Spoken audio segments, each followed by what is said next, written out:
қараймыз. Жоғарыдағы сөздерді біздер мына қораптарға қарай отырып, ішінде не бар, не жоқ, соларды сұралу сөйлем қылып жазамыз. Біріншісі, Эмма сұрайды Джеймиден, have you got a pear? Сенде алмұрт бар ма? Yes, I have. Я, менде бар, өйткені Джеймидің қорабында алмұрт бар. Екіншісі, Джейми сұрайды Джефтен, have you got a biscuit? Сенде печенье бар ма?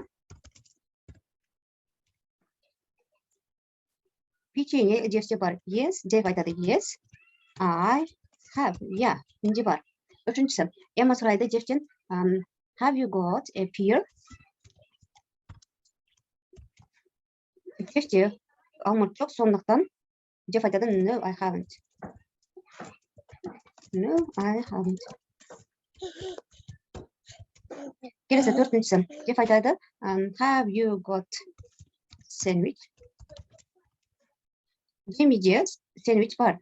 Джейми айтады, yes, I have. I have. Келесі төртіншісі, Джейми сұрайды, have you got sandwich?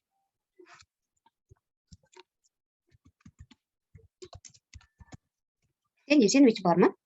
Эммиді қараймыз. Эммада сэндвич бар. Yes, I have. Джеф Эммадан сұрайды. Have you got a pear?